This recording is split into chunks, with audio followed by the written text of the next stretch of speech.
morning, Rina. May pinapakita ka picture kanina. Oo, hindi kasi si Pangulong Rodrigo Duterte, sinalubungan niya yung bago niyang apo kahapon. Diba? Na ang pangalan ay Stonefish. Ito na yung pangatlong anak Pero ano yung tunay na pangalan talaga? Marcus. Ay, hindi ko na alam. Marcus Digong. Marcus Digong ba ang tunay na pangalan? Teka, kwento ko sa'yo yung tatlong anak niya, Sarah. Alam mo yung mga nicknames niya. Sharky, Stingray, tsaka Stonefish. Kung nga doon, nag-trending nga doon sa Twitter kagabi si Stonefish eh. Oo, si Stonefish. Ibang klase ha. Sige po.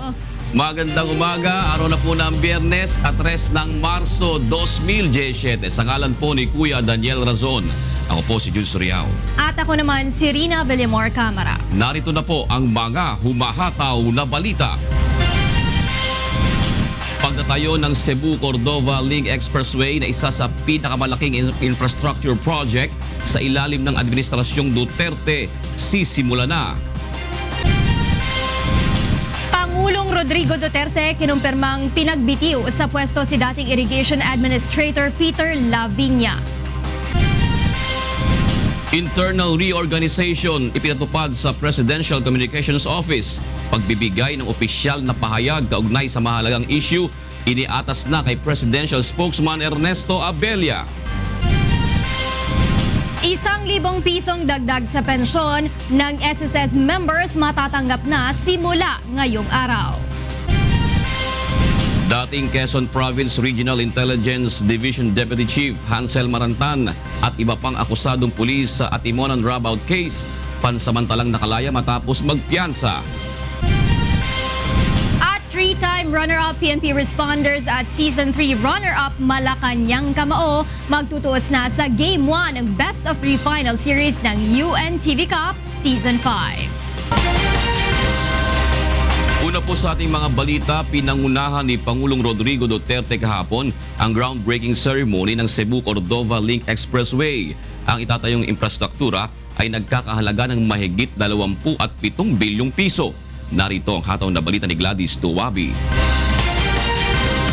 Sisimulan na ang pagtatayo sa isa sa mga pinakamalaking infrastructure project sa ilalim ng Administrasyong Duterte. Mismong si Pangulong Rodrigo Duterte ang nanguna kahapon sa isinagawang groundbreaking ceremony ng Cebu-Cordova Link Expressway o CCLEX sa Dapitan Pilopog Area, Cordova, Cebu. Ang mahigit 8 kilometrong tulay ang magkukonekta sa Cordova at Cebu City.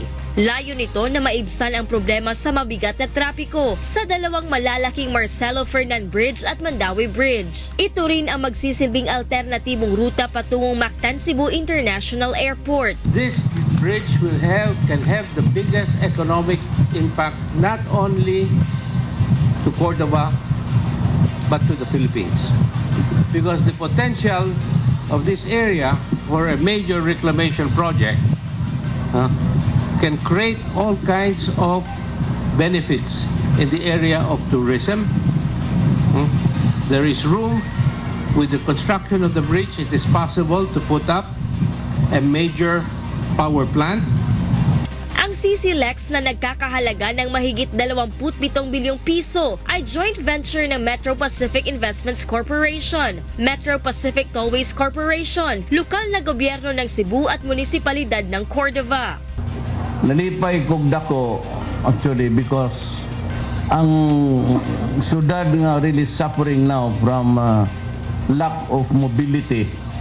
Dili lang kaya na mobility, it's really the total absence of infrastructure.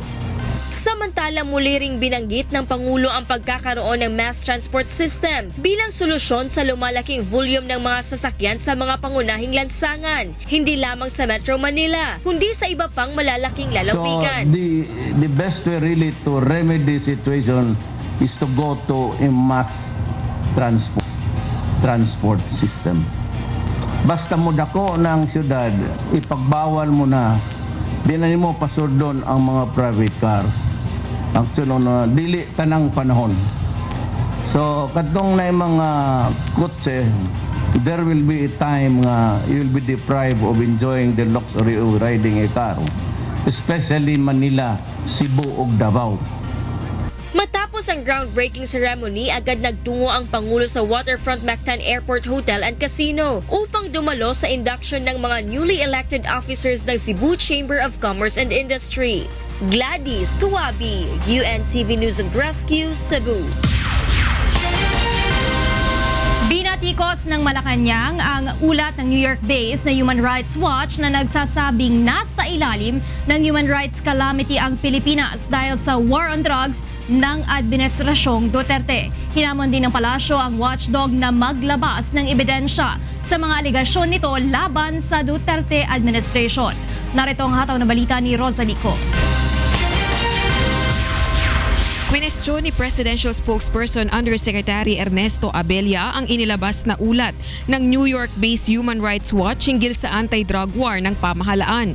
Sa isang pahayag, sinabi ni Abella na hindi war against humanity ang war on criminality at ang ipinatupad na anti-drug war ng administrasyon ay may layong protektahan ng mga Pilipino mula sa modern-day evil na drug addiction. Iginiit rin ni Abella na dapat patunayan sa korte ang aligasyon ng watchdog na pulis ang nasa likod ng vigilante killings at nagtatanim ang mga ito ng ebidensya sa crime scenes kung saan napapaslang ang drug suspects. Kung walang mailalabas na matibay na ebidensya at testigo, ang Human Rights Watch ay malinaw anyang hearsay lamang ito. Handa naman ang pambansang pulisya na makipagtulungan sa investigasyon at iginiit na hindi nila kinukonsinti ang maling gawain ng mga pulis. Subalit binigyang diin ng tagapagsalita ng PNP na 682 lang sa 7,000 killings na naitala ang drug-related cases habang 24 ang iniimbestigahan at nabigyan ng aksyon dahil sa nakitang paglabag sa karapatang pantao. Tingnan po natin yung kaso na yan, imbestigahan po natin kung talaga pong mapapatunayan na meron pong pagkakamali yung pong nagsagawa ng operation, then let's file cases against them and do not generalize and cripple na we have the 48,000 people arrested alive na ito yung resulta ng ating pong kampanya sa illegal na droga. Sinabi rin ni Abella na irresponsable ang Human Rights Watch sa pagsasabing nasa gitna ng human rights calamity ang Pilipinas, lalo na't sa ilalim anya ng Duterte administration ay sumuko ang napakaraming drug users. Nakapagtayo ng drug rehabilitation centers at natukoy kung gaano kalala ang suliranin ng Pilipinas sa iligal na droga. Tinawag namang kasinungalingan ni Chief Presidential Legal Counsel Attorney Salvador Panelo ang lathalain ng naturang human rights organization.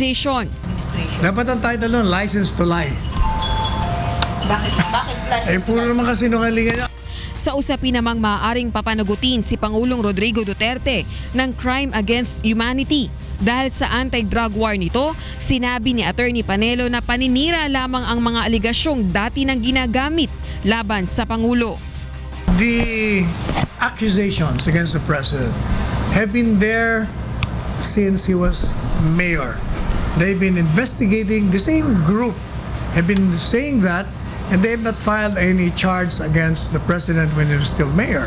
So, sa aking tingin, puro fabrication, paninira lang sa presidente natin. Rosalie Cos, UNTV News and Rescue, Malacanang. Ipaubaya na kay Presidential Spokesperson Ernesto Abella ang pagbibigay ng opisyal na pahayag ng Malacanang, habang si Presidential Communications Secretary Martin Andana naman ay pinatututok na lamang sa Departmental Affairs. Narito ang hataw na balita ni Joyce Balancio. Simula ngayon ay si Presidential Spokesperson Undersecretary Ernesto Abella na ang magbibigay ng official statement ng Malacanang hinggil sa mga maiinit na issue sa naging internal reorganization ng Presidential Communications Operations Office o PCOO. Hindi na masyado magsasalita sa media si Presidential Communications Office Secretary Martin Andanar dahil siya na ang mamamahala sa Departmental Affairs ng PCOO. Sa isang statement, sinabi ni Andanar na magiging punong abala na siya sa pagpapatakbo ng PCOO at attached agencies nito katulad ng Philippine Information Agency, National Information Bureau at iba pa. Inatasan naman si Yusek Abella na siya na ang mag-focus sa messaging at content ng mga press conferences at media releases ng kanilang opisina. Ito ay matapos ang halos magkakasunod na tila conflict ni Secretary Andanar sa mga miyembro ng media. Sa isang restaurant sa Pasay City, nagkita ang Senate media at si Secretary Andanar. Isang linggo matapos ang naging mabigat na akusasyon ng kalihim na inalokan ng $1,000 ang mga Senate reporter para i-cover ang press conference ni retired police Arturo Las Cañas patungkol sa Davao Death Squad. Hindi inasahan ng mga Senate media na darating ang kalihim sa dinner na pinumunuan ni Senate President Aquilino Pimentel III. Una sa lahat, thank you for coming. No? And I'm glad Secretary Andanar is here upon my invitation para mag-share naman tayo ng at least one meal with the Secretary and the Senate media. In the hope that I can patch things up. Sa kabila na naging pahayag ni Pimentel, walang nagkomento at nagpatuloy lang sa pagtatanong ang mga reporter sa Senate President hinggil sa iba't ibang issue. This is my effort to re-establish good relations between the Secretary and the Senate media. Anong tanong? Sir, yung death penalty Okay. lumusot ng Secretary. Sa House? Oh, okay. Sa isang statement, sinabi ni Andanar na sumunod lang siya sa nais ni Senate President at naroroon lamang bilang isang bisita. Maalalang nagdemand ng public apology ang Senate media kay Andanar kung hindi nito mapapatunayan ang akusasyon ng panunuhol. Nanindigan naman ang kalihim na galing sa isang intel report ang kanyang impormasyon. Maliban sa Senate media, nauna na ring nagkaroon ng alita ng kalihim sa Malacanang Press Corp at nagkaroon rin ng sagutan sa isang reporter ng pahayagan habang nasa isang press conference sa Malacanang. Joyce Balancio, UNTV News and Rescue, Senate of the Philippines. Pinuri ng Public Attorney's Office ang ginawang amendment sa probisyon ng panukalang Death Penalty Reimposition Bill na nagbibigay karapatan sa Pangulo na pigilin ang pagbitay sa isang convict kung iaapela ng PAO at Solicitor General. Ang ilan namang mambabatas nangangamba sa posibleng maging epekto sa pagbibigay ayuda sa mga Pilipinong nasa death row sa ibang bansa kapag tuluyang naisabatas ang panukala. Narito ang hataw na balita ni Mon Hokson. Ikinatuwa ng Public Attorney's Office ang ginawang amyenda sa Section 8 ng Death Penalty Reimposition Bill kung saan nakasaad na may karapatang umapila at humiling sa Presidente ang PAO at Solicitor General kung nais nilang huwag ituloy ang pagbitay sa isang death row inmate. Ayon kay PAO Chief Attorney Persida Acosta, nagsisilbi itong safeguard lalo na para sa mga taong maaaring mapatawan ng hatol sa kasong hindi naman niya ginawa. So merong safeguard para kung may duda ang taong bayan na hindi dapat mabitay isang tao ay mapipigilan ang pagbitay. Sinabi naman ni Kabayan Representative Harry Roque na dapat masusing pag-aralan ang panukala dahil marami ng kaso noon ng mga nabitay na hindi naman wasto ang naging paghatol. Nagkaroon na po ng pag-aaral ang Korte Suprema nung panahon na meron tayong parusang bitay, 71%, 7 sa 10 pinataw na death penalty ay merong pagkakamali na gawa ang hukuman. Giit ni Roque, hindi marapat ibalik ang death penalty hanggat hindi naayos ang justice system sa bansa. Ayon sa ilang mga mambabatas, maaaring mawala ang moral ascendancy ng Pilipinas kapag tuluyang maisabatas ang death penalty bill. Ang moral ascendancy ay ang kakayahang makaimpluwensya sa pamamagitan ng pagsang-ayon sa isang pamantayan o pag-uugali. Dagdag ng mga mambabatas, papaano tayo makikiusap sa ibang mga bansa na huwag bitayin ang mga OFW na sa death row kung tayo mismo sa Pilipinas ay nagpapatupad ng death penalty. Ito po isang napakalakas na argumento laban sa death penalty. No? Kung nais nating matulungan yung mga kababayan natin na ibibitay, wag po nating ibalik ang death penalty dahil po pwede nating sabihin sa iba't ibang mga bansa na sa ating bayan wala tayong death penalty at on humanitarian ground sana itigil yan. Sa ngayon ay nasa 12 million ang mga OFW na nakakalat sa buong mundo at 80 sa mga ito ay nasa death row dahil sa iba't ibang kaso. Mon Hokson, UNTV News and Rescue, Quezon City. Nanindigan ng Department of National Defense na sa ipinatutupad na no-ransom policy ng pamahalaan sa mga kidnap victim.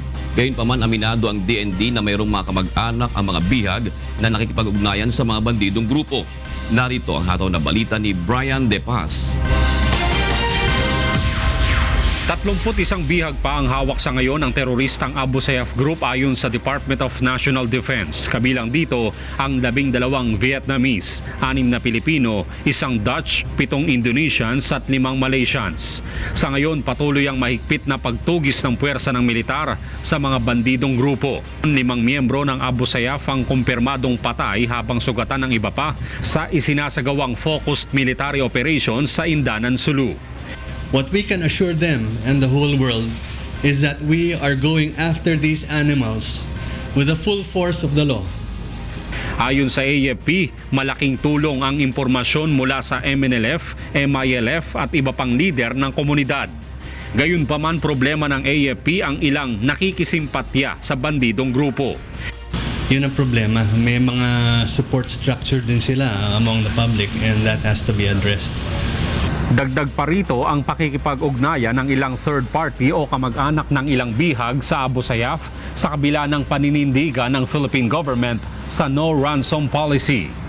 Kaya, that is a very difficult thing to balance kasi syempre yung anguish ng pamilya, gusto nilang tubusin ang kanilang mahal sa buhay. But if we continue to do that, hindi titigil itong problema na to. Samantala hanggang sa ngayon wala pa ring impormasyon ng pamahalaan sa katawan ng bihag na German national na si Jürgen Kantner na pinugutan ng ulo ng Abu Sayyaf kamakailan. They are on the move and I think it is problematic on their part to dispose of the remains at the moment. In the past, what they have done is iniiwan nila somewhere tapos i-anunsyo nila. But since they are on the move, hindi nila magawa at the moment, I believe.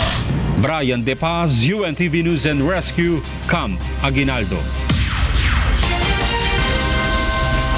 Arestado ang 5 hinihinalang drug users matapos salakayin ng PIDEA ang isang drug den sa Taytay, Rizal kahapon. May report si Maki Libradilla. Sinalakay ng Philippine Drug Enforcement Agency o PIDEA ang isang bahay sa Barangay San Lazaro, Taytay, Rizal na hinihinalang drug den pasado alas 5 kahapon. Ayon sa PIDEA, 2 buwan nilang isinailalim sa surveillance ang naturang drug den matapos makatanggap ng mga ulat mula sa isang concerned citizen na mayroong nagtitinda at gumagamit ng iligal na droga sa loob ng bahay. Nagbebenta, nakabili yung mga undercover agents natin doon sa loob. Doon siya mismo. Siya mismo nagbigay. Arestado ang target ng PIDEA sa operasyon na si Marites Pura at 4 na iba pang nadatna ng mga otoridad sa loob ng drug den. Si Marites ang may-ari ng bahay at umano'y nagbebenta ng droga sa lugar. Nakuha sa bahay ang 12 sachet ng hinihinalang shabu na tinatayang nagkakahalaga ng 25,000 piso at iba pang drug paraphernalia. Ayon sa 4 na sospek, napadaan lang sila sa naturang drug den nang sumalakay ang PIDEA. Subalit si Marites, aminadong ipinagagamit ang kanyang bahay para sa ilegal na gawain. Kakawang gawa. Hindi kasi ang bawat pwesto may bayad talaga. Ay sa akin, kung wala sila, okay lang. Meron, okay lang din. May dala na silang pumupunta sa bahay. Kung tinitira nila, hindi mo sa akin ang gagaling ang bato. Tinawanan lang din ito ang war on drug ni Pangulong Rodrigo Duterte. Good luck. Good luck. Hindi naman niya mauubos yan eh. Tiwala naman ng PIDEA na magsisilbi itong babala sa iba pang sangkot sa ilegal na droga sa Barangay San Lazaro. Kasama ang Rizal News Team, Maki Libradilla, UNTV News and Rescue, PIDEA. Narito naman ang mga balita sa labas ng bansa na ihahatid sa atin ni Angela Lagunsad. Hi Angel, good morning. Good morning, Rina, and thank you. Here are the news from different parts of the globe. A North Korean man will be released from custody because of lack of evidence connecting him to the fatal nerve agent attack on Kim Jong-nam, the estranged half-brother of North Korea's ruler. Ri Jong-chol was arrested on February 17, 4 days after the attack at Kuala Lumpur International Airport. Ri was remanded for 2 weeks in the police custody. The remand will expire on Friday. On Wednesday, the 2 female suspects who carried out the attack, one from Indonesia and one from Vietnam, were charged with murder. If convicted, the 2 will face death sentence. The head of the Fukushima Daiichi decommissioning project says workers will seek to use robots in dismantling nuclear reactors. On March 11, 2011, a massive 9-magnitude earthquake, the strongest quake ever recorded in Japan, created 3 tsunamis that knocked out the nuclear power plant. According to Science Alert, the robots have been specially designed by Toshiba, the original supplier of Fukushima's Reactor 3 and Reactor 5 decades ago. The machine features robotic arms that can be used to manipulate and dismantle debris. Based on the roadmap set by Tokyo Electric Power and the Japanese government, they will craft a decommissioning plan this summer to start working on it from 2021. An Australian study has found no link between total sitting time and an increased risk of diabetes and concludes that sitting is not as bad as smoking. Nina Bascon has the details. Sitting down has a bad reputation. A sedentary lifestyle has been linked to heart disease, type 2 diabetes, and cancer. But it may not be quite as bad for as we thought. A study by Australia's University of Sydney has found that inactivity alone does not lead to a higher incidence of diabetes. Lifestyle has many components. It's not all about sitting. For a person who does a lot of exercise, perhaps sitting is of secondary importance. The researchers tracked almost 5,000 middle-aged men over 13 years and looked at how often they spent sitting at work, during leisure time, and watching TV. They found no link between sitting at work or at home and an increased risk of developing diabetes, and only a weak link between television watching and diabetes, which they put down to social factors like poorer mental health or greater snacking. The study group of Londoners were on the move a lot, which researchers say could have made all the difference. We should not forget that the sample of our study were a group of office workers who were very physically active. They were walking for approximately 45 minutes per day. This is a lot of walking. And it is perhaps that this high level of physical activity protected them against diabetes, and this is why sitting seemed to matter less. So even sedentary office workers can counteract the health risks of their jobs by moving more. Nina Bascon, UNTV News and Rescue, Melbourne, Australia. And those are the latest news from around the world this morning. Back to you, Rina. Angela, that's why the mantra should be get fit and don't sit. Thank you, Angel, for that global news. Okay na. Get fit, Don't sit. don't sit. Oo, tayo na lang tayo tsaka lakad-lakad. Ito, nakasit yung ating mga kasama sa Radyo La Verdad, si Stingray at si Stonefish. At Tony G. Good morning. Kumusta na June Stingray? Stingray, Sharky. Yeah. Sharky, Stingray, Alam mo pag nag-meet si June tsaka si Stonefish, ipapakilala ko sila. Anong- Stonefish meet Stone Age. Talaga. Ang bihira, no? Please. Medyo kakaiba rin talaga yung mga pangalan, no? Talagang...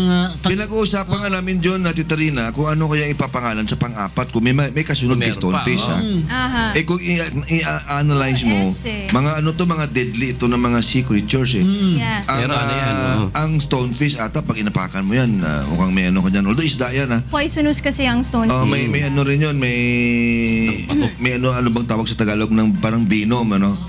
Eh yung stingray, syempre alam naman natin yan ang buntot pagi ni Tita Bet. Oo, meron si Tita Pag Bet yan. tinamaan ka ng barb, yung buntot niya, nako, very painful yan. Kaya nga, di ba si Steve Irwin? Oo, namatay na. Yun ang kinamatay niya dahil sa dibdib. Sa chest, pag tinamaan, ano? Oh, yes. So, and then ang Sharky, syempre alam mo yun, di ba? Shark yun. So, ano kaya yung pangalan ng pangapat? Dapat letter S din. Sea snake. Yan ang pinaka-deadliest. Ahas na ahas na. Pero, Sea snake, yung congratulations po kay Mayor Sara at sa kanyang of course, asawa. Congratulations sa ating Pangulong Duterte. Di ba, siyempre kahit... Nagmamadali kahapon ng ating Pangulo na makauwi. Excited ang ating Pangulo kahapon eh. Ibang klase talaga kapag ka merong lalaki pa daw. bagong makakasama sa pamilya. May selfie siya with his apo eh. Baka kamukha. Nakita sa media kahapon. Magkamukha sila? Sabi niya, apo ko to. Pag bata pa, hindi mo pa makikita yung itsura. Wala masyado, hindi pa. Mga a few months, diba? Doon pa Sabagay, alam lumalabas ni- yung mga features ng bata. Alam ni Tita Rina yan dahil sooner or later magkakaano. Kala mo Nire-research din. Oo, malapit na mag-honeymoon to. No, nako, syempre. Kaya, abangan po yung sa UNTV Cup. Ngayong Sunday, nako. Yes. Huwag niyo kalilimutan Bakbakan yan. na. Bakbakan yan. Pero abangan natin yung bukas. Magkikita-kita tayo. Ayun. Bukas. Siyempre, alam mo naman. Yad willing. Naku, si Tita Rina mag-gown yan. Hindi, casual nga lang. Casual lang. Ay, maraming salamat. Smart casual. Smart casual. Smart casual ba yun? Oo. Maraming salamat sa inyong dalawa. Narito ang dapat abangan sa ikalawang paghataw ng mga balita. Pangulong Rodrigo Duterte kinumpirmang pinagbitiw sa pwesto si dating Irrigation Administrator Peter Lavinia. 1,000 pisong dagdag sa pensyon ng SSS members matatanggap na simula ngayong araw. Dating Quezon Province Regional Intelligence Division Deputy Chief Hansel Marantan at iba pang akusadong pulis sa Atimonan rob-out case pansamantalang nakalaya matapos magpiyansa. Umano'y mastermind sa rent sangla scheme hawak na ng PNP Highway Patrol Group Calabar Zone. At 3-time runner-up PNP responders at Season 3 runner-up Malacanang Kamao magtutuos na sa Game 1 ng Best of 3 Final Series ng UNTV Cup Season 5. Sa detalye po ng mga balita, kinumpirma ni Pangulong Rodrigo Duterte kahapon ang pagtanggal niya sa kanyang dating campaign spokesman na si Peter Lavinia sa cabinet post. Bagamat malapit sa kanya ang dating irrigation chief, sinabi ng Pangulo na prioridad niya ang paglaban sa katiwalian at aalisin niya sa pwesto ang sinumang masasangkot sa korupsyon. Narito ang hataw na balita ni Leslie Longbowen. Inamin ni Pangulong Rodrigo Duterte sa isang ambush interview kahapon na isang miyembro ng kanyang gabinete ang inalis niya sa pwesto noong nakaraang linggo. Una nang napaulat na ang nagbitiw na National Irrigation Administrator na si Peter Chu Lavinia ang tinanggal na opisyal. Aminado ang Pangulo na malapit ito sa kanya at masakit sa kanyang kalooban na masangkot ito sa usapin ng korupsyon. Ngunit dahil prioridad ng kanyang administrasyon ang paglaban sa katiwalian, kinakailangan niya itong paalisin sa pwesto. Sinabi naman ng Pangulo na hindi niya ito direktang sinibak, sa halip ay sinabihan niya itong magbitiw sa pwesto. Last week, unless alam mo, ganitong usapan, address sama tayo sa gobyerno, pero malinis to ha. Dito itong this is not for profit. Huwag ninyo akong hiyain. Pag hiniyaan ninyo ako, hiwalay-hiwalay tayo.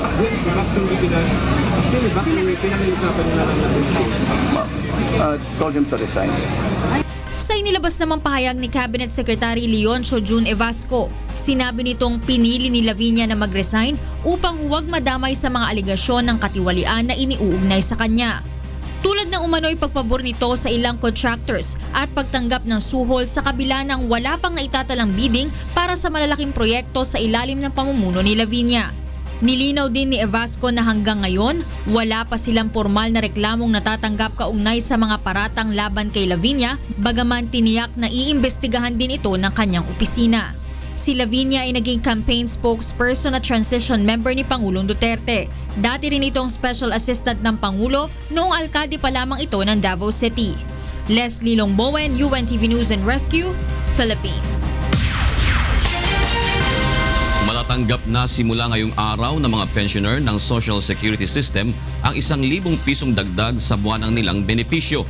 Ayon kay SSS Chairman Amado Valdez, 3,000 piso ang matatanggap ng pensioners ngayong buwan para masaklaw ang buwan ng Enero hanggang Marso, ngunit hatiin ito sa 3 bigayan.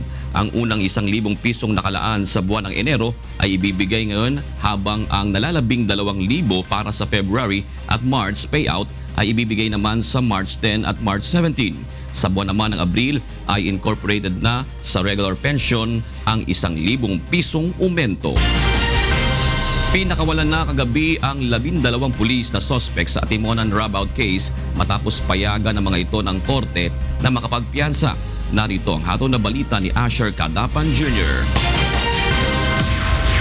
Pansamantalang pinalaya si dating Quezon Province Regional Intelligence Division Deputy Chief Police Superintendent Hansel Marantan at 11 pang pulis na suspect sa Atimonan Massacre noong January 2013. Ang mga ito ay pinayagang magpiyansa ng Manila Regional Trial Court Branch 34 matapos mabigo ang prosekusyon na maglabas ng sapat na ebidensya na magdidiin sa mga akusado. Ayon sa tagapagsalita ng Philippine National Police na si Police Senior Superintendent Leonardo Carlos, nakalabas na kagabi ang 12 akusadong pulis sa PNP Custodial Center sa Camp Crame. They were just released 9 in the evening. Tapos a bail was given and then yung ating custodial center followed the order na for the temporary yung kanyang release from custody or detention. They will still have to appeal before the court in their case of being heard. Magugunitang 13 ang nasawi, kabilang na ang environmentalist na si Tirso Luntok Jr. at numano'y illegal gambling leader Vic Sigman ng pagbabarilin sa isang checkpoint sa Atimonan, Quezon noong January 2013. Kinasuhan ng multiple murder ang mga pulis matapos lumabas sa investigasyon ng National Bureau of Investigation na ang nangyari ay rob out at hindi isang lehitimong PNP operation, taliwas sa pahayag ng mga pulis na sangkot dito. Maliban kay Marantan, kabilang sa iba pang pinayagang makapagpiyansa ay sina former Chief of the Provincial Intelligence Branch Superintendent Ramon Balawag, dating hepe ng Atimonan Municipal Station Chief Inspector Grant Golod at siyam na iba pang pulis. Samantala, tiniyak naman ng korte na tuloy pa rin ang pagdinig sa naturang kaso at hindi makakaapekto ang pagpapalaya sa mga akusado. Asher Cadapan Jr., UNTV News and Rescue, Philippines. Naaresto na ng PNP Highway Patrol Group ang sinasabing mastermind sa rent sangla scheme na nakapambiktima ng halos 500 car owners sa Calabarzon at Central Luzon Region. Narito ang hataw na balita ni Sherwin Kulubong. Nasa kustodiya na ng Highway Patrol Group Calabarzon sa Camp Vicente Lim, Calamba, Laguna ang pangunahing suspect at itinuturong utak sa rent sangla scheme. Pasado alas 8 kagabi ng arestuhin ng HPG sa kasong estafa si Rafaela Anunciacion alias Ella sa Santa Rosa, Laguna. Si Ella kasama ang 4 na iba pa ay inireklamo ng HPG Calabarzon sa Department of Justice noong nakarang linggo. Estafa, nagiging large scale yan sa dami ng complainant at saka sa amount. And siguro dito sa itong case na ito, nagsariling nag-file. Most likely kaya estafa pa lang. Isang complainant pa lang ito. Nagalit naman ang ilang mga biktima nang muling makita si Rafaela matapos ang matagal nilang paghahanap dito dahil sa naging problema nila sa pambayad sa bangko. Sa totoo lang, gusto ko siyang kanina pa suntukin or sampalin eh. Pinipigilan lang kami. Kaya nang naging problema namin, lalo na sa bangabang. Samantala may ilan naman sa mga biktima ang hindi na umaasang mababayaran pa, kaya naman nais ng mga ito na sampahan ng kasong large-scale estafa ang suspect upang hindi na makapagpiyansa. Nakakalungkot dahil nung mahuli si Ella, ang sinasabi ay estafa lang. Ang gusto naming mangyari, ako bilang biktima, yung talagang maparusahan at hindi na siya makalabas kasi sa dami ng biktima niya na nasirang buhay. Ayon naman kay Rafaela, nakahanda siyang harapin ang mga isinampa at isasampang kaso sa kanya ng kanyang mga naging kliyente. Huwag silang magkalala at aalisin. Bukod kay Rafaela, inaasahan ng HPG na ilalabas na rin ang warrant of arrest laban kina Anastasia Cauyan, Sabina Torrea at Eliseo Cortez na pawang mga inireklamo din sa rent sangla scheme. Sherwin Kulubong, UNTV News and Rescue, Camp Vicente Lim, Laguna. Umusad na ang preliminary investigation sa kaso kaugnay ng close-up concert tragedy sa Pasay City noong nakalipas na taon. Ayon sa abogado ng pamilya ng isa sa mga biktima, posibleng madagdagan pa ang respondent sa inihaing reklamo ng National Bureau of Investigation o NBI. Narito ang hataw na balita ni Leslie Longboen.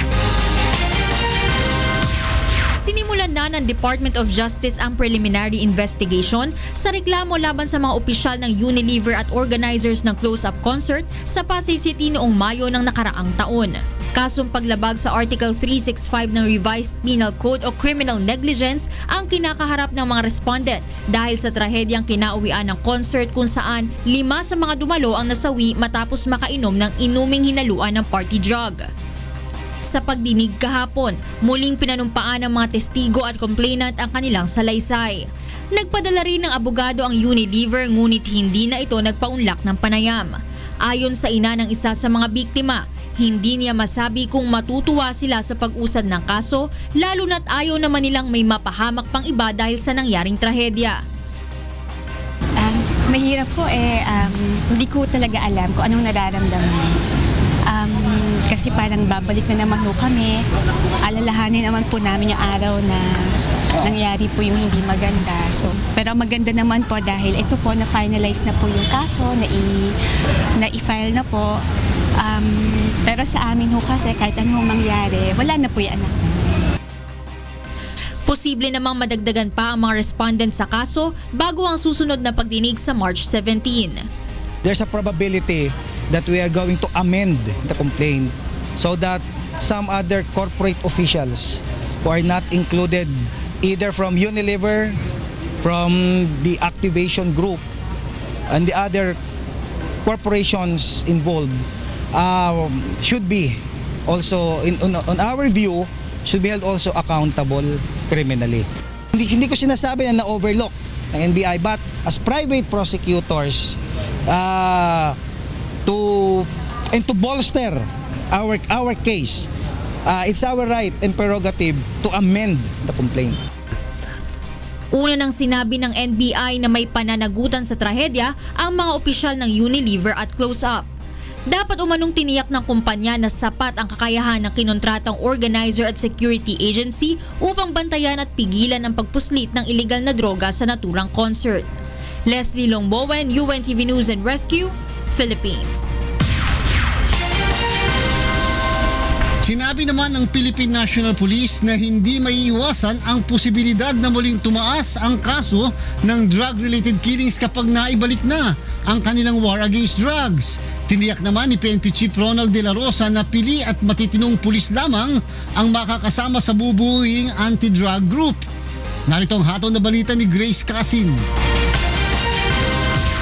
Hindi maipapangako ni PNP Chief Police Director General Ronald De La Rosa na hindi magiging madugo ang pagbabalik ng gera nila kontra iligal na droga. Aniya, hindi ito maiiwasan lalo't may mga kriminal na palaban at hindi papahuli ng buhay sa mga otoridad. It depends. Kung ang resistance ay if they resist, if they want it to be bloody, then we will give it to them.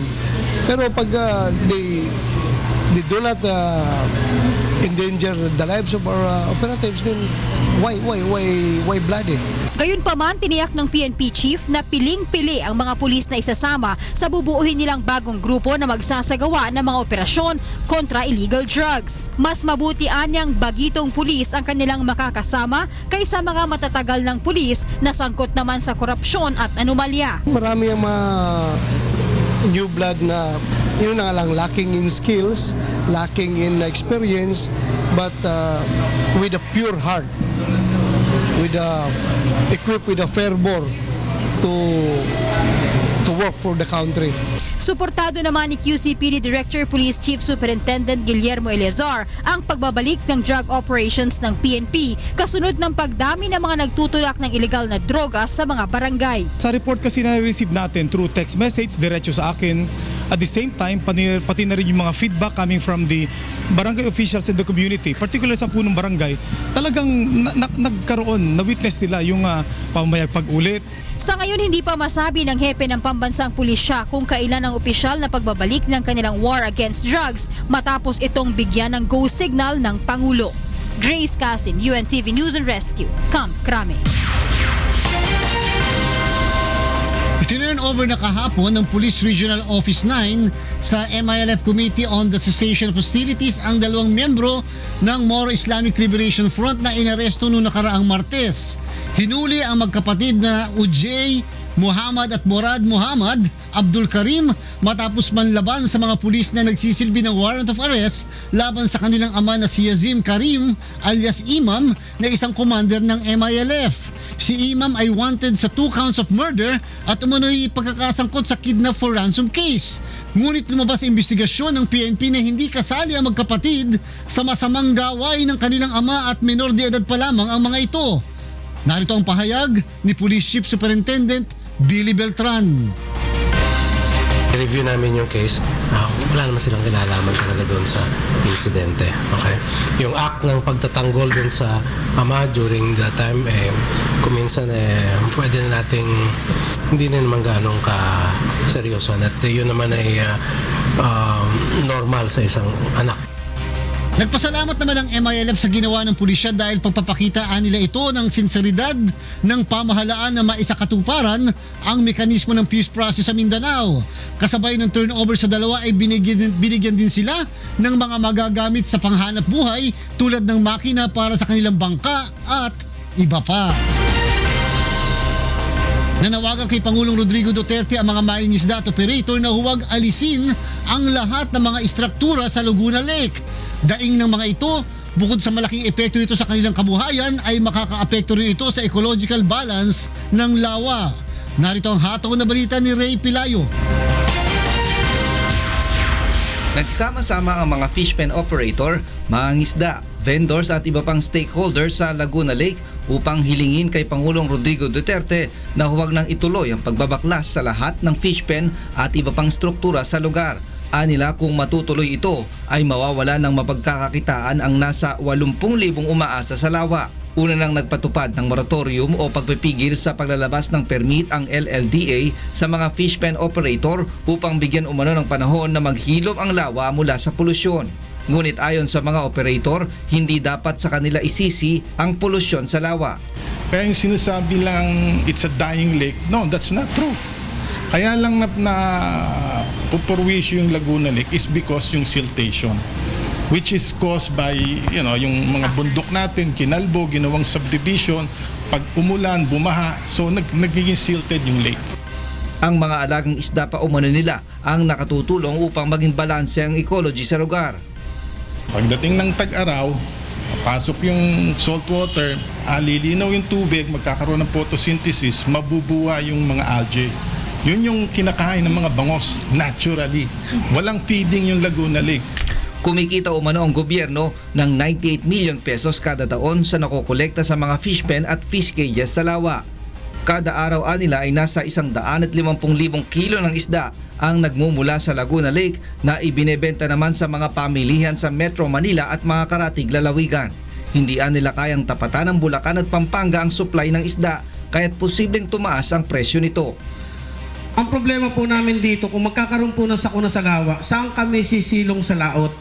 Kung zero fish pen at moratorium na 1 taon, kung may 10 operator po na sinasabi silang malalaki na mawawala sa lawa, 1,000 pong mangingisda na nagmamay-ari po ng cages ang mawawala sa lawa. Hanggang Hunyo pa epektibo ang permit ng ilang fish pen operator kaya't hindi pa sila nagagalaw umano ng mga demolition team ng LLDA. Ngunit kung babaklasin na ang lahat ng istruktura sa lawa ay mapipilitan umano silang humiling ng tulong sa korte. Ray Pelayo, UNTV News and Rescue, Quezon City. Para naman sa mga balita sa labas ng bansa, narito si Rina Villamor, Camera. Rina, go ahead. Thank you, Angela, and here are the latest news from different parts of the world. A suspected World War II bomb was found on a building site in Braunsbury Park in North London on Thursday. A property developer was currently constructing apartments on the 0.8-hectare site where the bomb was found. People from schools and nearby homes were evacuated as a safety precaution. London Fire Brigade and police also closed roads in the area.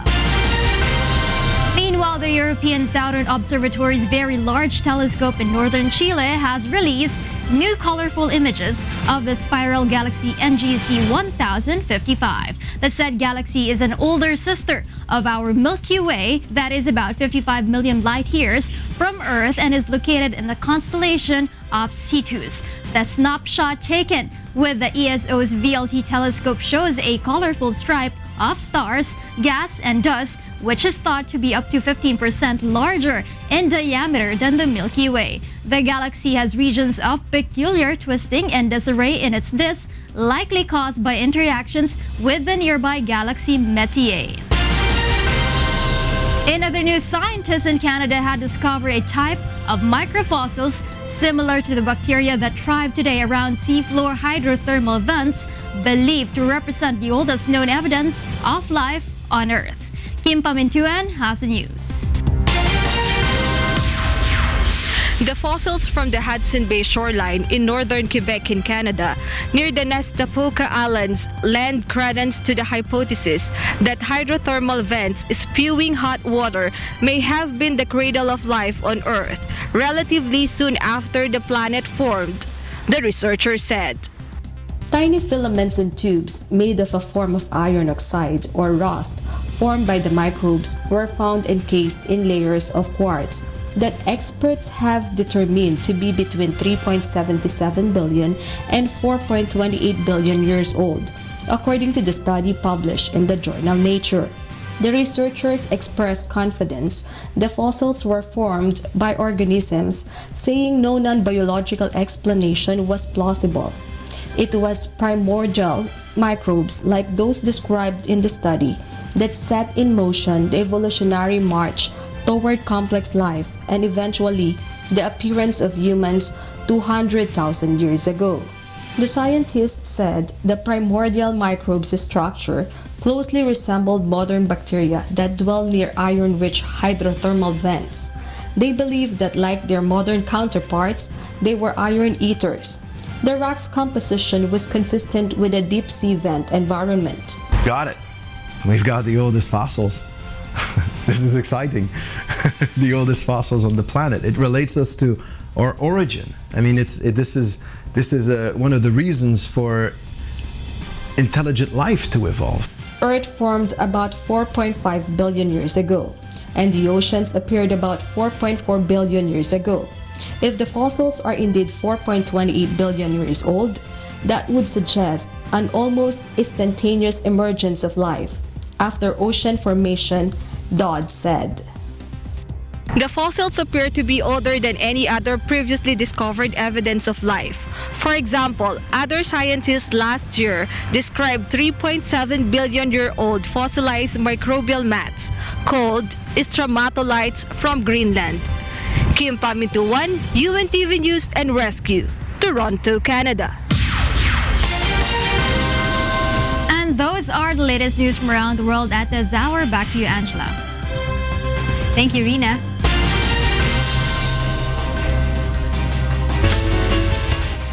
Patok na tourist spot ngayong summer ang ilang magagandang tanawin sa isang bayan sa Rizal. Narito ang hataw na balita ni Jenica Cruz. Mag-aakala na sa dulong bayan ng Rizal ay may matatagpuan kang magandang lugar na pwedeng alternatibong bakasyon ngayong summer season. Ang bayan ng Hala-Hala ay matatagpuan sa paanan ng Sierra Madre, kung kaya't napakalamig ng simoy ng hangin sa lugar dahil madaming puno. Ilan sa mga ipinagmamalaki ng bayan ay overlooking ng Laguna Lake Peninsula.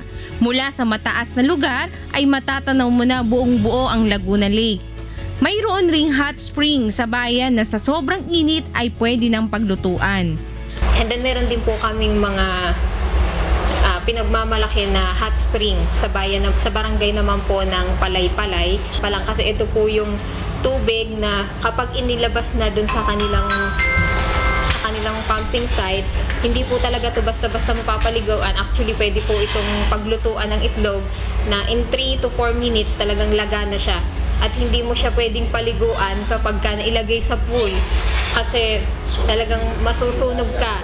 Kaya po na-preserve pa po to ng 2 to 3 days bago po paliguan. May matatagpuan ring dragon fruit farm na pwedeng puntahan ng mga turista. At bago umuwi, huwag kalimutang bumili ng mga ipinagmamalaking produkto ng Hala-Haleños na mga produktong gawa sa gatas ng kalabaw. Yogurt, Milko Gel, pastillas at yema. Yan ang madalas na bilhin ng mga bumibisita sa lugar. Mga taga Maynila po dumadayo dito tapos school, munisipyo. Maipagmamalaki po natin ang produkto ng Hala-Hala. Ayon sa munisipalidad ng Hala-Hala, nais pa nilang i-develop ang maraming lugar sa bayan upang makaakit ng maraming turista at makatulong sa kinikita ng mga residente sa lugar. Jenica Cruz, UNTV News and Rescue, Hala-Hala, Rizal. Handa nga tayo doon. Alahala. Hala-hala. Hala ka dyan. Para sa mga karagdagang balita, bumisita lamang sa aming website na untvweb.com. At abangan sa ikatlong paghataw ng mga balita. Aligasyon ng New York-based human rights organization sa Crime Against Humanity ang anti-drug war ng pamahalaan, sinagot ni Pangulong Rodrigo Duterte. Uber, Grab cars at iba pang transport network vehicle services na walang case number itinuturing na kolorum ng LTFRB. Mga mahuhuling kolorum na TNVS papatawan ng kaukulang parusa. Bagong panganak na apo na si Stonefish, binisita ni Pangulong Rodrigo Duterte sa ospital sa Davao City. At 3-time runner-up PNP responders at Season 3 runner-up Malacanang Kamao magtutuos na sa Game 1 ng Best of 3 Final Series ng UNTV Cup Season 5. At po ay kalawang paghataw ng mga balita sa umagang ito ng Biyernes at 3 ng Marso 2017. Babalik po ang Good Morning Kuya. Sa detalye ng mga balita, hindi natinag si Pangulong Rodrigo Duterte sa aligasyon ng isang international human rights group na Crime Against Humanity ang kanyang war on drugs. Ayon sa Pangulo, malaki ang pagkakaiba ng pagpatay sa isang inosente sa pagpatay sa isang kriminal. Samantala, sinagot din ni Pangulong Duterte ang pahayag ng Simbahang Katolika na ang mga mahihirap ang lubhang apektado ng anti-illegal drug war ng pamahalaan. Narito ang hataw na balita ni Rosa Licos. When you kill criminals, it is not a crime against humanity. The criminals have no humanity. Ito ang sagot ni Pangulong Rodrigo Duterte sa inilabas na ulat ng New York-based human rights organization na Human Rights Watch hinggil sa anti-drug war ng pamahalaan. Ayon sa findings ng Human Rights Watch, maaaring papanagutin si Pangulong Duterte dahil sa war against drugs ng kanyang administrasyon na maituturing anilang crime against humanity. Kabilang din sa aligasyon ng watchdog na ang mga pulis umano ang nasa likod ng vigilante killings at nagtatanim ng mga ebidensya sa mga crime scenes.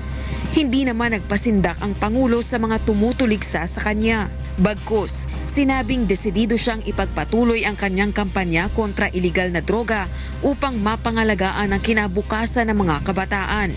I will order every precinct commander in town all over the Philippines to give you a list of the persons who are playing drugs and who are destroying the lives of the innocents.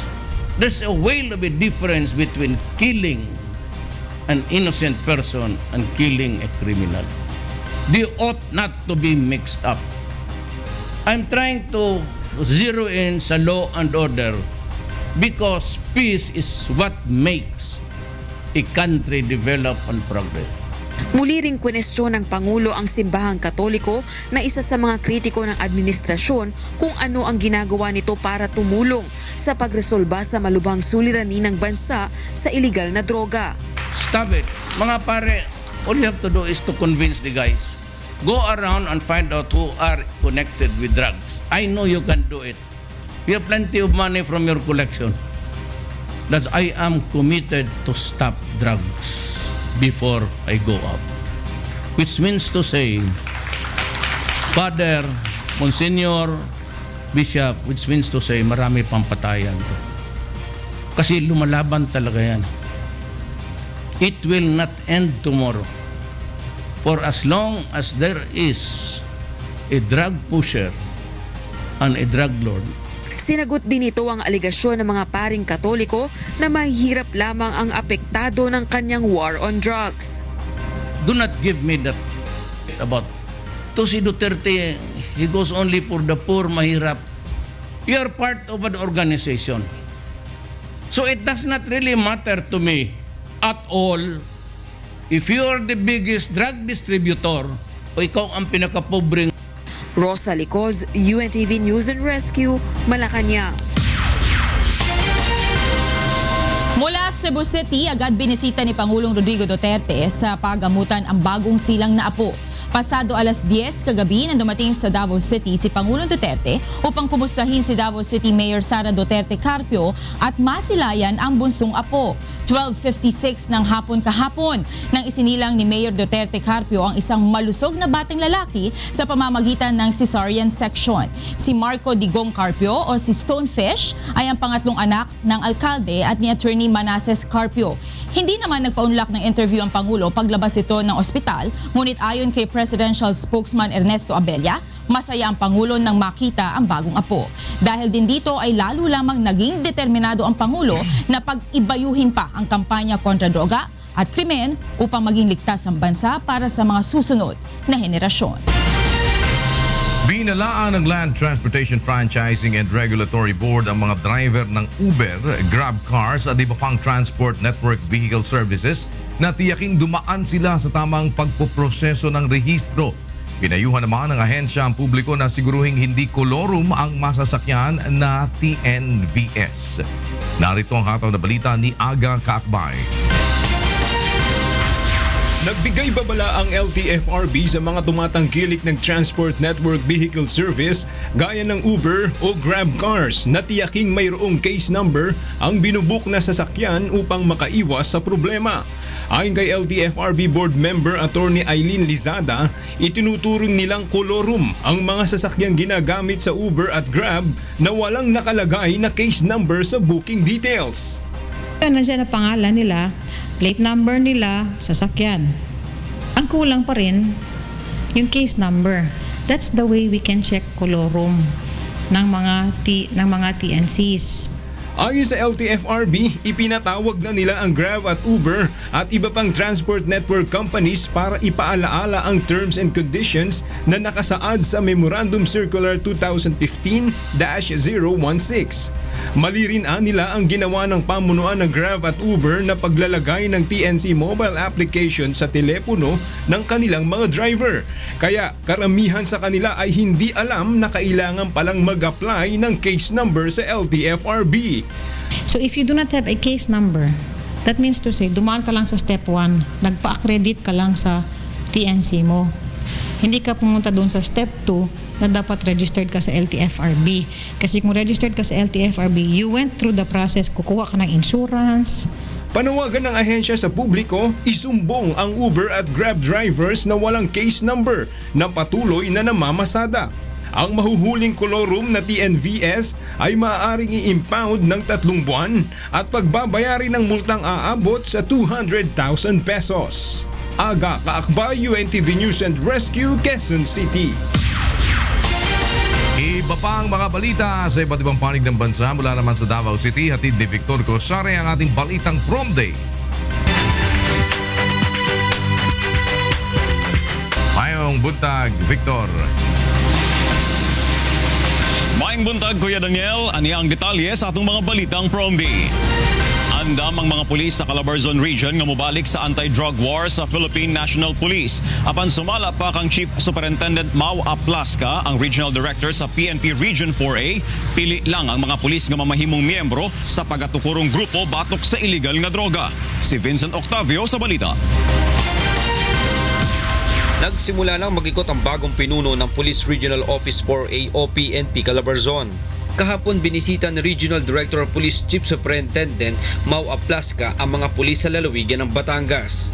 Dito ay ibinalita niya ang bagong direktiba ni Pangulong Rodrigo Duterte at PNP Chief Director General Ronald De La Rosa ukol sa muling pagbabalik ng mga pulis sa war on drugs. Batay sa mga natanggap na ulat mula sa bayan at barangay sa riyon nang suspindihin ang operasyon ng PNP kontra droga ay siya namang pagbalik ng mga illegal drug trader. Kaya po ang report namin sa mga barangay, sa mga munisipyo, talagang medyo bumalik ng konti ang kanilang operations. At yung iba pang report ay yumabang na daw yung mga pushers dyan sa ating mga barangay, sa ating mga bayan. Medyo naapektuhan po, medyo bumalik o sumigla ng konti yung kanilang operations. Ayon kay General Aplasca, hindi lahat ng pulis ay makakalahok sa war on drugs ng pamahalaan.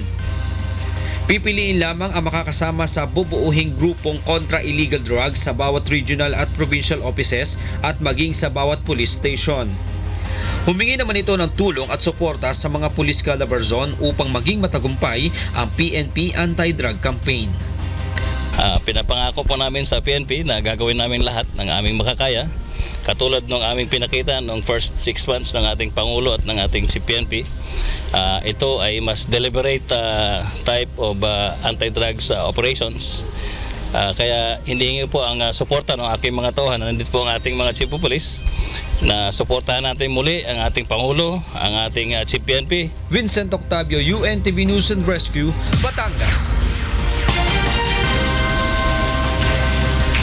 Tinguha sa Department of Agriculture nga mapataas pa ang produksyon sa saging sa Region 4A o sa Calabarzon Region. Subay sa report sa DA, mikabat sa 111,730 metric tons ang banana production sa milabay nga tuig, labaw kini og 16% kung itandi sa 96,306 metric tons niadtong tuig 2015. Aron mapalambo pa ang industriya sa saging, gitudluan sa mga eksperto ang mga mag-uuma kung unsa ang mga bag-ong pamaagi sa pagtanom ug pag-atiman sa mga saging. Kauban niini ang tissue culture, diin atimanon sa laboratorio ang binhi sa saging aron dili kini mataptan og bakterya nga maoy makadaot sa punuan sa saging. Ani ang tipik sa pahayag ni Dr. Olivia Damasco gikan sa Institute of Plant Breeding sa Calabarzon ug ni Engineer Redeliza Grueso gikan sa Research and Regulations sa Department of Agriculture. Kung tissue culture, sigurado tayong walang sakit. So, doon pa lang may bentahin na ang tissue culture kasi walang sakit sa simula, kaya ang kanyang bunga mas maganda. Kung suwi, hindi mo sigurado kung may sakit o walang sakit ang halaman. Paano kung may sakit at naalagaan mo na tsaka lumabas ang sakit? Sayang lang. Ang tissue culture sa simula, alam mong walang sakit, so iingatan mo na siya na huwag magkasakit.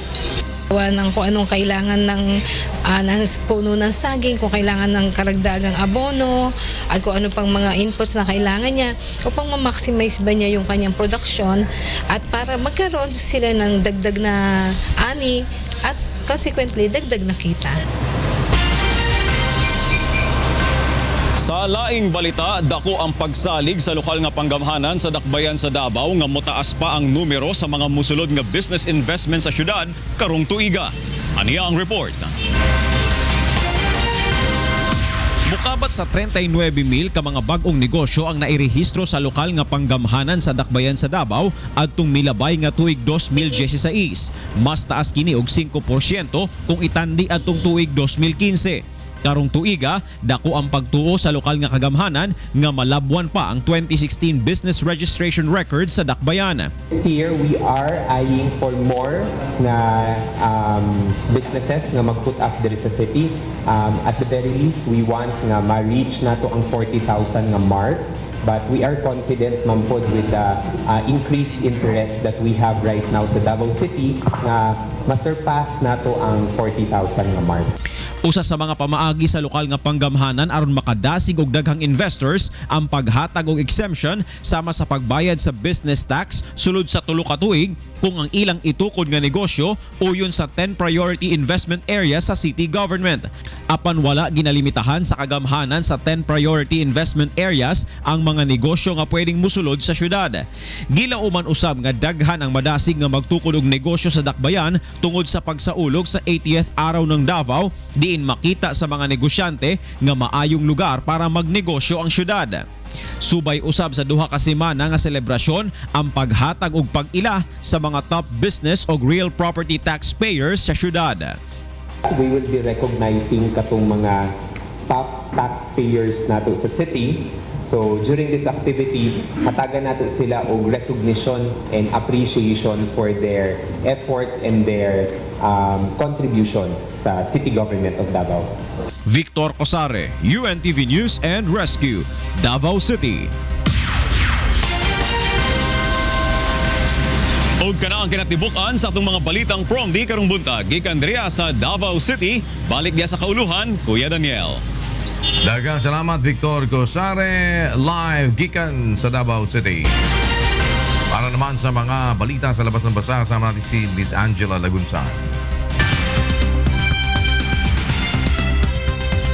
Go ahead, Angela Lagunsan, please. Thank you, Kuya. And for our news abroad, at least 8 miners were killed in a methane gas explosion in a coal mine in western Ukraine's Lviv region. Ukrainian Emergency Service said 34 miners had been at depth of 550 meters when the explosion ripped through the mine. 14 miners were injured in the blast and hospitalized, with 2 in a severe condition. Prime Minister Volodymyr Groysman canceled a planned meeting with German Foreign Minister Sigmar Gabriel in Kiev to fly to the area of the accident.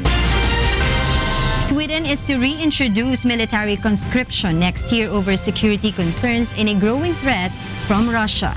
The Scandinavian nation has struggled to find volunteers to fill ranks in its armed forces since scrapping off the policy in 2010. Under the newly approved plan, at least 4,000 18-year-olds could be called up each year starting in January. Conscription was introduced in Sweden in 1901. It was formally cancelled in 2010 because there were enough volunteers to meet the region's military needs. In other news, Greek doctors and hospital staff have staged a protest in Athens over austerity reforms in the health sector. Protesters say thousands of jobs are at stake under the bailout reforms, and changes to the social security system have left many people without access to health care. Health budget cutbacks have left hospitals understaffed and with supply shortages. Greece and its lenders from Eurozone countries and the International Monetary Fund resumed on Tuesday a bailout review. It has dragged on for months due to differences over labor and energy reforms, among others. And those are the news abroad. Back to you, Kuya Daniel Razon. Thank you so much, Ms. Angela Lagunsan. Tampok ang mga obra maestra na isang Filipino artist sa isinagawang International Art Fest sa Toronto, Canada. Narito ang hataw na balita ni Sheila Reyes. Lamang ang kababayan natin na si Aldi Acosta sa mahigit na 250 artists na napili upang maitampok ang kanilang mga obra maestra dito sa Contemporary Art Fair na taunang ginagawa ng Artist Project. The arts community is very dynamic, very engaging, and I think it's becoming more and more inviting over the years. And because Artist Project is the artists on site as opposed to galleries, I think it's a great chance to meet those artists and have those meaningful conversations in the art world. Hindi ito ang unang beses na naitampok ang mga naipinta ni Aldi sa isang art exhibit o art fair, kung kaya't lalo siyang naging inspirado sa pagpapakita ng iba't ibang uri ng paintings na kaya niyang gawin. Second year na po ito? Yeah, actually this is my second year here. My first year, ang inilabas ko noon ay more on abstract contemporary art. Oo. Pero more on architectural pa rin. Ngayon, medyo bumalik ako ng konti ng impressionism kasi gusto ko ipakita na may mga details ng mga old buildings, especially dito sa Canada, na yung old buildings nila gusto nilang i-preserve. Halos 2 taon pa lamang na namamalagi si Aldi dito sa Canada, ngunit hinangaan agad ang kanyang mga gawa. Gallery of Ontario, they're trying to invite me na parang yung work ko para daw sa kanilang mga historical building preservation, so which is good. So hopefully mag-materials lahat ito. Isang magandang oportunidad sa mga artists na makasali sa art fair na gaya nito dahil bukod sa maibabahagi nila ang kanilang mga obra, may pagkakataon din sila makasalamuha ang mga art enthusiasts at ibang mga artists. So, after 10 years, eto na ako ngayon, nasa Toronto na. So, just trying to enter the art community here. So, ito lang siguro yung pinaka-way ko para makapasok ka agad sa art community. Kasi, if you will enter in a gallery, they will not entertain you actually. So, you have to go with this kind of process, which is a bit tedious, a bit serious talaga. Medyo we have to spend a bit of money para makapagsimula ka. Pero kailangan talaga to para ma-expose yung gawa mo. Isa lamang si Aldi Acosta sa mga kababayan natin dito sa Canada na nagpamalas ng kanilang angking galing at talento na may pagmamalaki sa buong mundo. Sheila Reyes, UNTV News and Rescue, Toronto, Canada.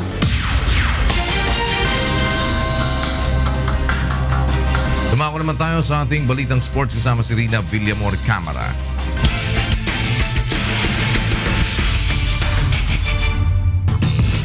what's up?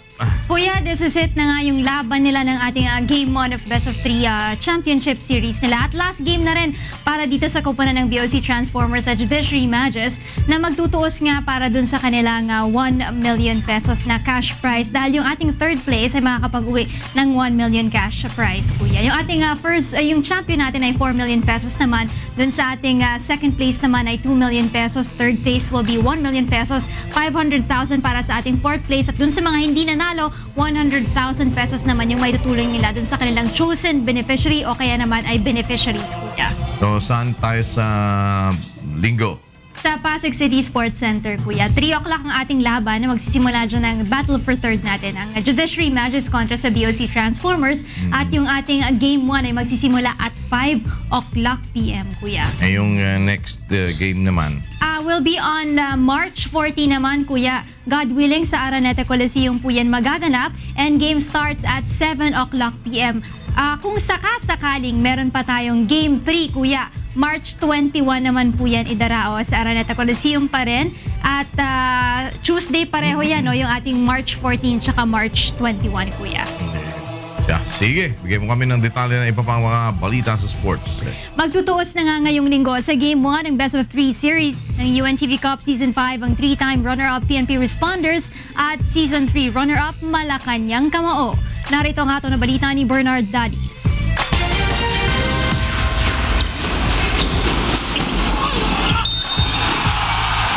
Magsisimula na sa linggo ang exciting na bakbakan ng dalawang koponan na kapwa nakatungtong na sa finals ng UNTV Cup. Ngunit hindi pa nakakatikim ng kampyonato.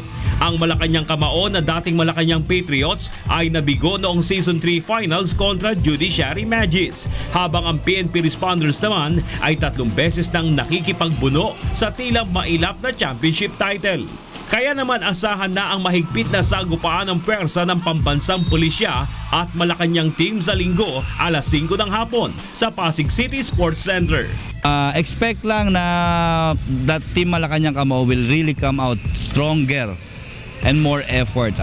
Talaga ipapakita namin kung ano yung value ng pag ang team naglalaro as one, pag may teamwork, tsaka maganda ang samahan.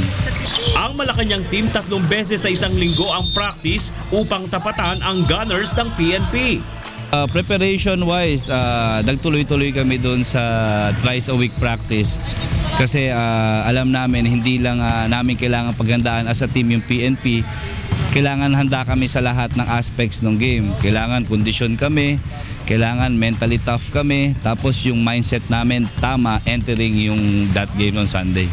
Ang PNP Responders naman, aminadong marami pang kailangang i-improve upang tapatan ang bagsik ng Kamao team. Yung sa simula, so doon siguro kami magpo-focus.